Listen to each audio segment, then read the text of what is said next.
People come from all walks of life. They all have lives they lead. Any and all are welcome here to come and chat with me. Hello, everyone. Welcome to another episode of Small Talk.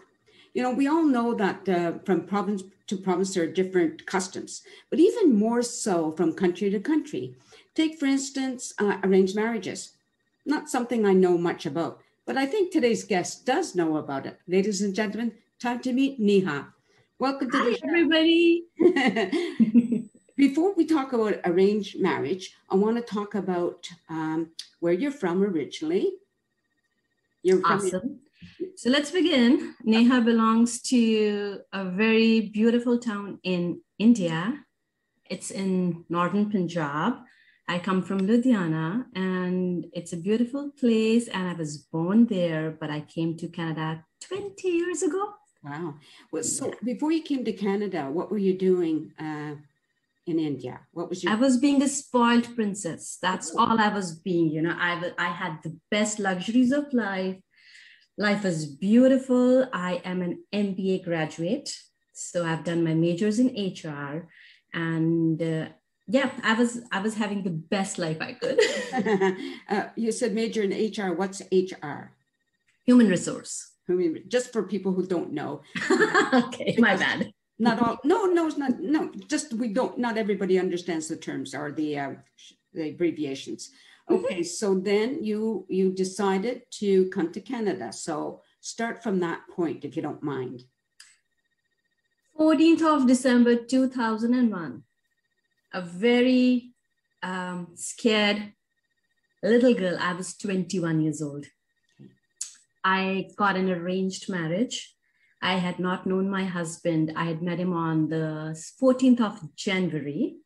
And I got married to him on 22nd of February. It was arranged marriage, my dad, my family, and I agreed. I wasn't pushed into it, but they had, like, he was a friend's nephew from Canada who had been looking for a girl for 6 months in India with all those publications and, you know, putting everything out there, trying to see what is happening. But he could not find a good girl. He was rejecting every girl.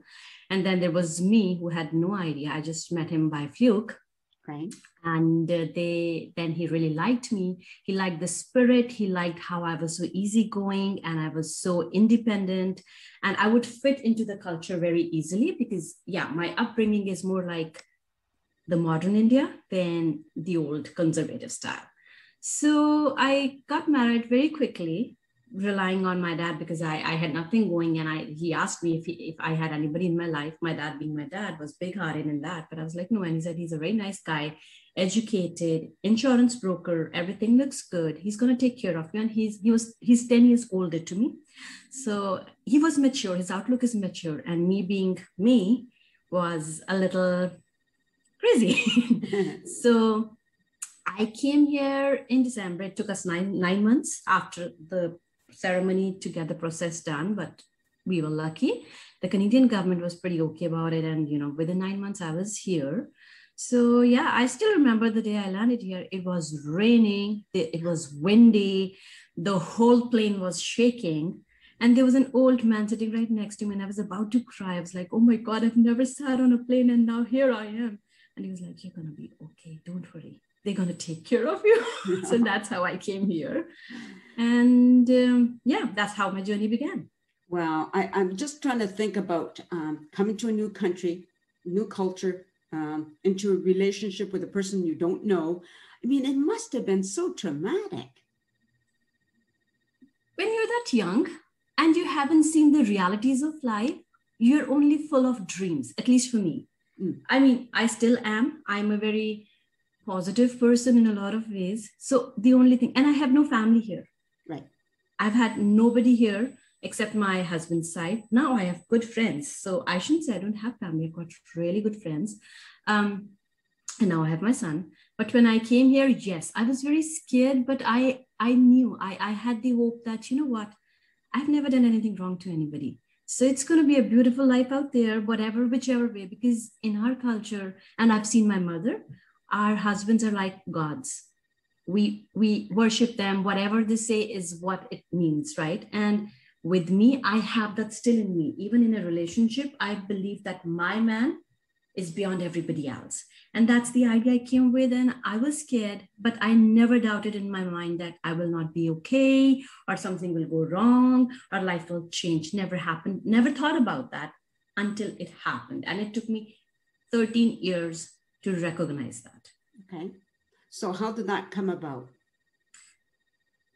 So I'm an educated person who I wanted to come here, upgrade my education, and start going and doing some work, do a job and stuff like that.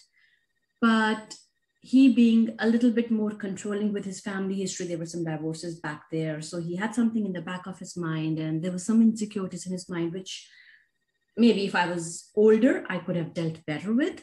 But I had no idea that life was like that at that time.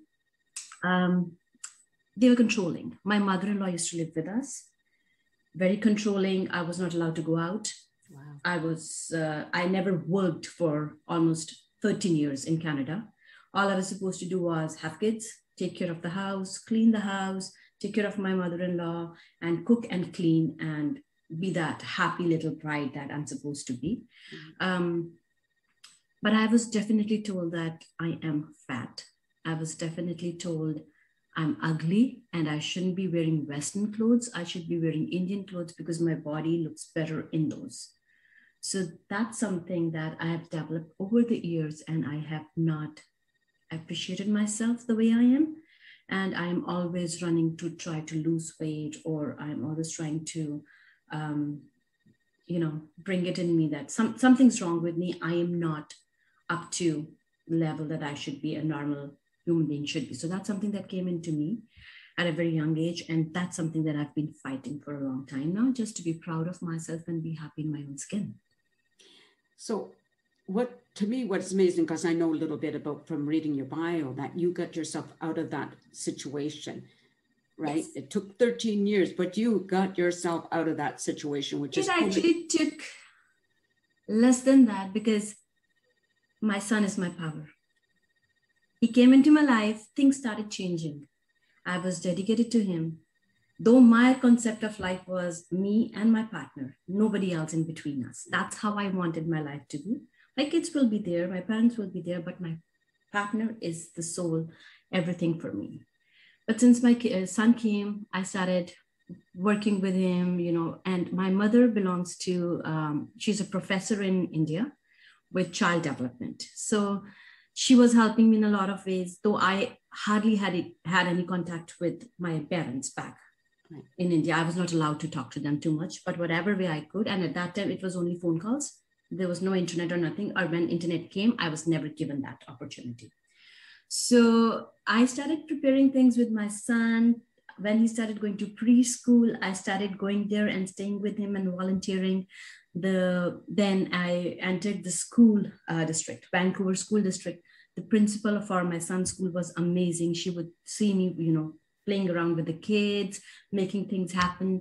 And by the time my son was grade 4, she one day called me in and she said, "Why don't you come into the office?" And I went into the office and she goes, "Neha, I've been observing you're so good with kids and you are here the whole time volunteering. Maybe it's time you need to get paid."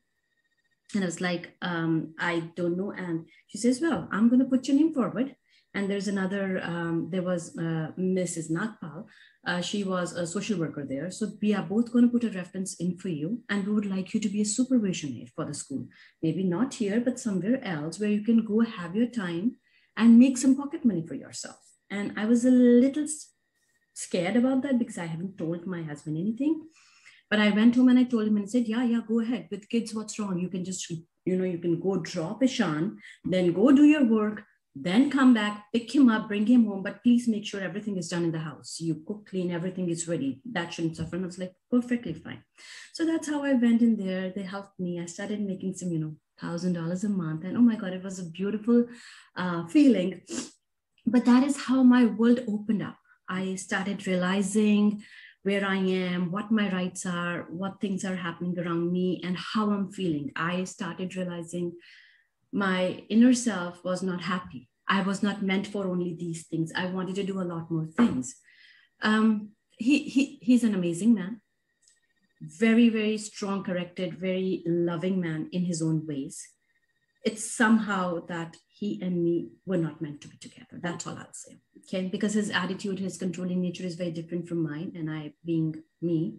Maybe if I was this age, it would have been different for us, but I was too young at that time too. Right. So I remember there were fights going on in the house. There were problems going on in the house all the time, and my kid was watching it. And there was one time when I went into the room and I started to cry. And my 5-year-old kid came up to me, hugged me, and he said, "Mom, isn't that enough? Should we go now? Should we leave now?" March 23rd, 2011 was the day. It had snowed outside. And I literally remember I walked out of that house with nothing in my feet, no jacket on me. It was cold out there. And he and me were standing there. And we were just looking around thinking, what am I going to do? And a neighbor took us in. That night, a neighbor took us in. That is where I began my journey.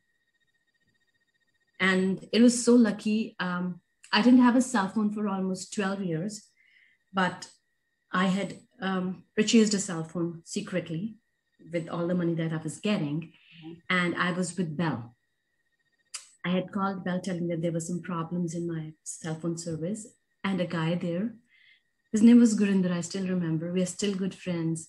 He basically said, "You have such a nice way of talking and everything. Do you want to work for Bell?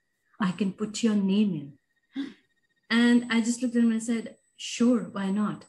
And the day I walked out of that house, 3 days later, I got a call saying I have an interview with Bell and I need to go there. And then the doors started opening from everywhere. I cannot tell you how, but every stranger in this world came out to help me. Wow. This is such a beautiful place. We are blessed to be here. And I would urge it for any woman, any person, not even woman, any man as well. If you are not happy in something, go out, throw it to the world, because it's going to work. So that's how it all began with. And Bell was the best thing that happened to me. I worked there for 9 years. Yeah. It was the most amazing journey there as well. So this is so amazing to me, you know, like I believe it at that Bell, you met my niece Melody. Is that correct? That's correct. That's so correct. She walked my way too. Yes, absolutely. Yeah. So, okay. So now we are in 2021. What are you doing now? Well, I work for the Crown Corporation ICBC proudly. And I began there as a broker inquiry unit. So I got a lot of information regarding the brokers and how they work with insurance. And I learned the industry. But within 6 months, I was doing so well. And they usually send out the surveys and stuff for the brokers to say how this person helped and whatever. And they were raving about me. They were like, why can't we have more like her? She's so happy. She knows the answer. She does her work. If she doesn't know, she finds the answers. So my supervisor just looked at me and he said, "Neha, maybe you would be really good on a customer facing job." And I was like, I have no idea. I just came here because it was time to move. I'm here. And he said, "Go on the online and see if there's something that, you like." And I just clicked on it and there it was. I'm a driver examiner. I really wanted to, I've always wanted, since I've got my license, I used to think, oh my God, how did I do that? How does it happen, right? Yeah.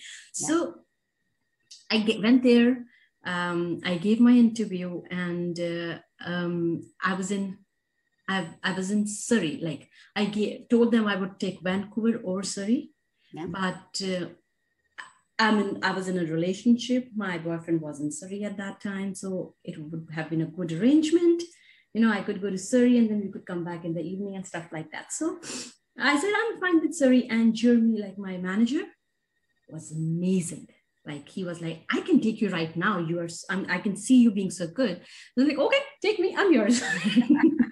So that's when I started going to Surrey. And now I have my relationship with Surrey. And however, because of when COVID happened, now we are social distancing. So there's lots of protocols in place. So just being 1 year into the job, my manager saw what he saw and he entrusted me with a very, very important task.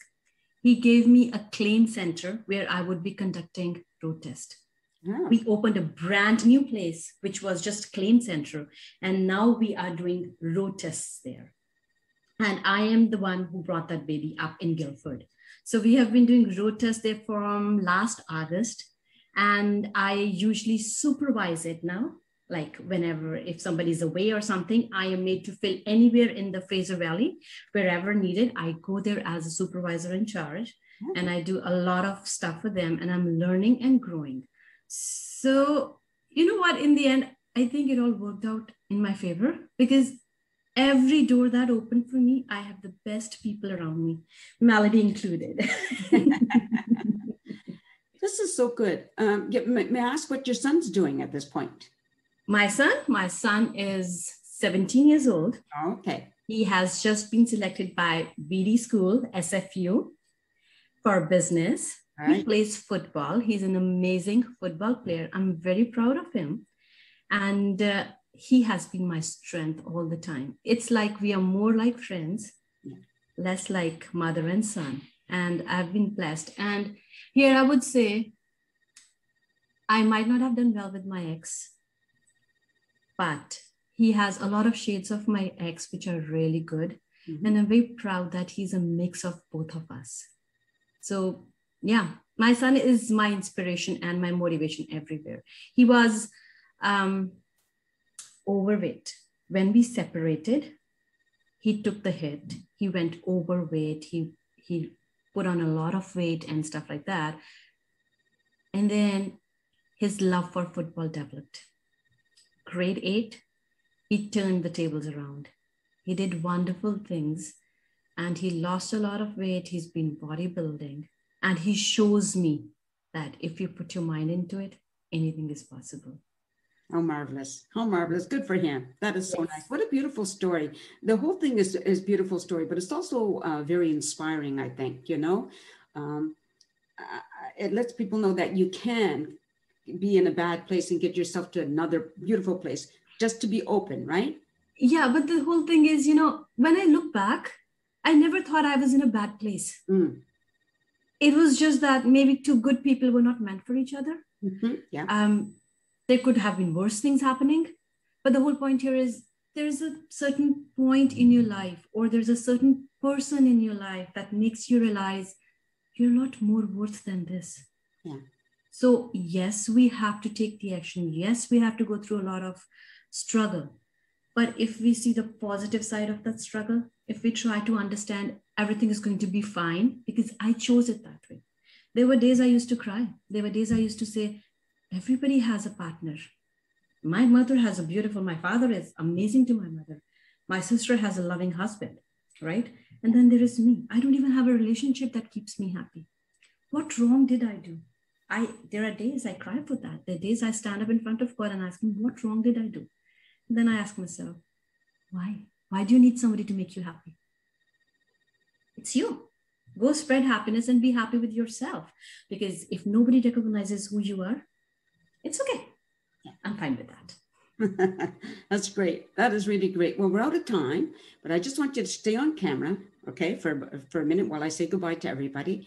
Oh my gosh, people, I hope well, if you're like me, I just sort of picked up all of Neha's positivity. It makes me feel wonderful, you know, so I appreciate her for doing that. I appreciate you for watching, and I hope to see you next time. Until then, everybody, peace out.